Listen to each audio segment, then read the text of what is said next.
Usaha tercinta dimanapun Anda berada, pada kesempatan yang luar biasa ini kami berada di kelompok tani Teratai Indah, ya, Kelurahan Ketapang, Kecamatan MP Ketapang, Kota Sampit, Kabupaten Kota Waringin Timur, Provinsi Kalimantan Tengah.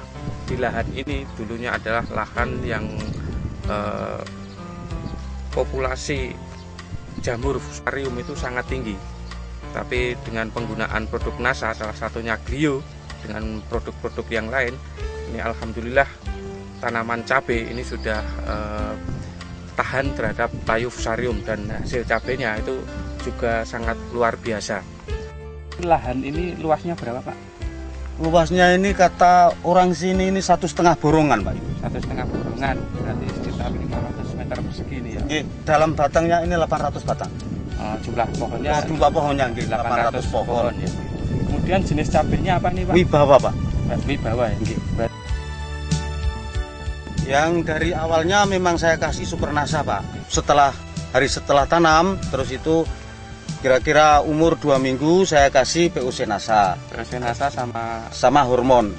Ya. Selain itu Lombok mau berbunga, itu saya nggak lama lagi terus saya kasih metilat, Pak. Metilat untuk menahan alat buah dan trip dan lain sebagainya. Memang bisa itu di situ. Oke, Pak. Bisa nempel di situ. Kemudian ini tanaman cabai ini dulunya sangat banyak jamurnya, Pak ya. Oke, Pak. Terutama fusarium ya. Dulu memang tanah ini yang saya tanam itu ini sarangnya fusarium di sini. Jadi waktu dulu saya memang belum begitu percaya sama Clio. Terus saya mencoba itu demi tanaman saya bisa hidup. Terus disuruh nyoba sama PPL saya yaitu Bu Yulin. Alhamdulillah sekarang tanaman cabai saya nggak ada yang mati satu. Kemudian cara penggunaan produk NASA itu bagaimana, Pak? Cara penggunaannya Super NASA itu saya kocorkan, Pak. Saya kocorkan jadi satu ember kira-kira 10 liter itu saya kasih 1 sendok aja. 1 sendok. Kemudian per pohon dikasih? Per pohon ada canting, Pak, di situ. Satu canting itu 2 pohon. Satu canting 2 pohon. Kurang setengah, Pak. Setengah liter itu. Setengah liter. Jadi satu pohon itu 1/4 liter aja. Jadi lebih ringan, Pak. Lebih ringan. Kemudian POC NASA dosisnya berapa, Pak? POC NASA itu sama hormon.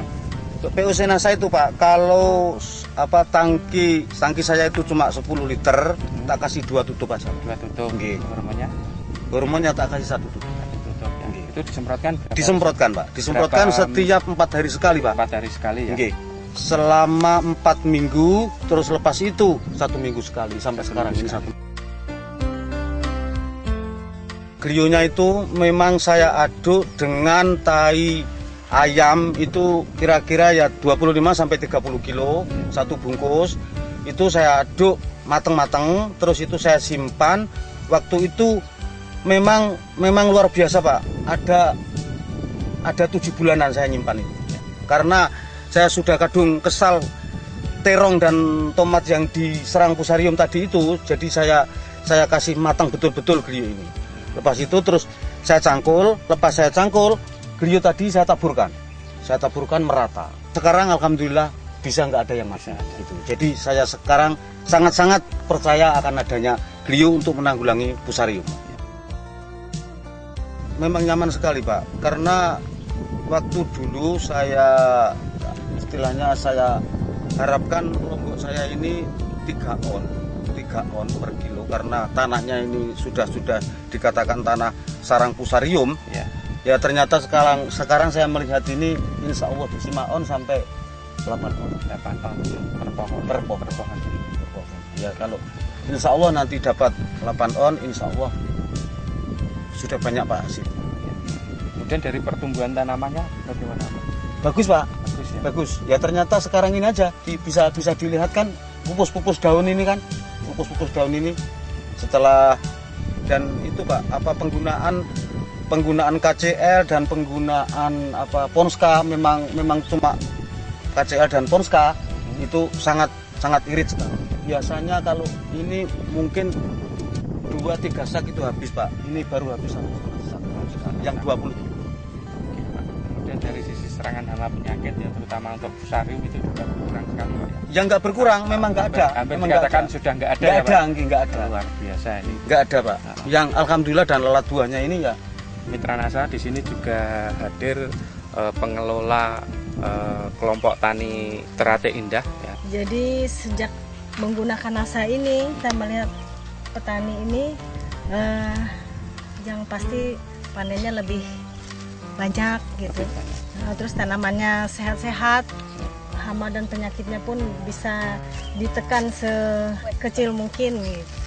Memang bagus sekali untuk Nasa, untuk tanaman cabai, terong dan jagung juga Pak, dan tanaman lainnya juga. Untuk tanaman hias juga bagus juga. Gimana Pak sejarahnya mengenalkan beliau dengan Pak kelompok tani Teratai Indah ini Pak? Jadi kalau kita melihat dari sejarahnya awal ya, bahwa memang ya untuk tanaman tomat ya, tomat itu pertama kali tomat dari sejarah lahan di sini itu terserang layu fusarium ya, tuh habis. Terus kemudian terong juga begitu. Nah, memang untuk pertama kali itu diuji cobakan ya, barangkali ya namanya glio barang asing di sini ya, itu perlu penyesuaian itu pertama. Terus yang keduanya barangkali pengaruh daripada tingginya bedengan ini ya, yang kurang tinggi sehingga ini kurang begitu mampu ya untuk berkembang biak, terutama itu spora-sporanya. Nah, jadi itulah yang membuat kelemahan bagi diri saya sendiri terutama ya. Nah, syukur alhamdulillah tahap demi tahap berangkat dari permasalahan itu yang berujung pada pengalaman pada diri saya, akhirnya saya modifikasi untuk meninggikan baluran pertama, terus yang keduanya untuk pemakaian glionya jika masih itu terserang terus, jadi setiap 2 minggu sekali memang harus diberi glio. Oke, terima kasih Pak Warno ya. Demikian Mitra Nasa ya, bincang-bincang kita dengan Pak Warno juga dengan pemandu SLPHD di Kota Sampit ya. Memang sudah terbukti sangat luar biasa, terutama di sini tadinya lahan yang sangat banyak fusarium, tapi setelah diterapi terutama dengan glio dan produk Nasa yang lain, alhamdulillah ini fusariumnya hampir dikatakan sudah tidak ada ya. Reporter Agus dan kameramen Syahrial Reza melaporkan dari Kota Sampit, Waringin Timur, Kalimantan Tengah. Salam Nasa. Nasa memang oke.